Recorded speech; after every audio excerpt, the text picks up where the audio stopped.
Hello everyone, welcome to my class. To continue with the third chapter of class 9th civics, that is constitutional design. This is my last video on this chapter. In this video, I'll be concluding the chapter, right, with this topic, institutional design. Till so far, in the previous videos, we have discussed about the Constitution of South Africa, what ideas were taken while writing the South African Constitution, how the past of South Africa is reflected in their constitution. Then we have discussed about how the Indian Constitution was framed, the role of the Constituent Assembly. Then we have discussed about the preamble of the Indian Constitution, and while discussing that preamble, we have tried to understand the main ideologies of the Indian Constitution. Right now, in this video, I'll be talking about the institutional design. When the constitution is framed, the rules were set in legal terms, and accordingly the government needs to work, right? Every department of the government, every post need to work according to the constitution, right? Now even at that time, when they have written around more than 70 years ago, when they have written the constitution, they were aware of the fact that the society will going to progress, or the society will going to change, and so the aspirations and the needs of the people will also going to change over the time. So they have kept this provision for the people, for the citizens of this nation, that time to time we can amend the constitution without harming the main spirit of our constitution, main ideologies of our constitution. So when we talk about the constitutional changes, these constitutional changes in legal terms are called constitutional amendments, right? Time to time, to reflect the growing need of the society, growing aspiration, or the changed aspiration of the people of India, time to time changes are made in the constitution through amendments, right? So these are called constitutional amendments, right? Now, how the constitution needs to work?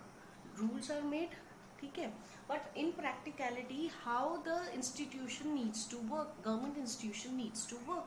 So in its working, three important aspects are there which need to be kept in mind.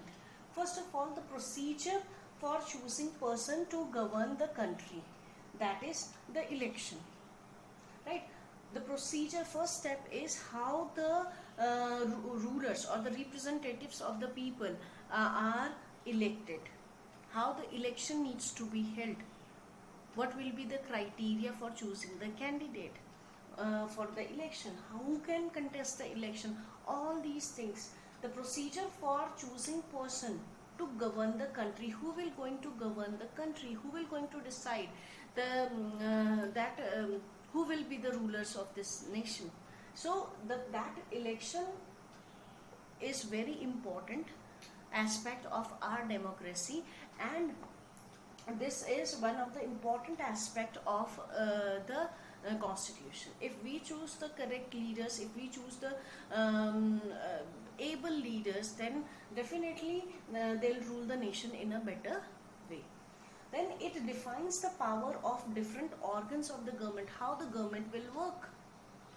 Government will work through different organs like the legislature, executive, and judiciary. This division is done in the government. Reason being, this will help to avoid the concentration of power in one hands. If the power is divided in different departments, then these departments can or these organs can keep an eye on the working of other organ. They can follow the policy of check and balance, right? So legislature, executive, and judiciary, the different organs of the government, how they will work, how the division of power needs to be done, right? Now, third important aspect is it limits the power of the government. Though we have elected the government, we have formed the government, government cannot misuse that power. right?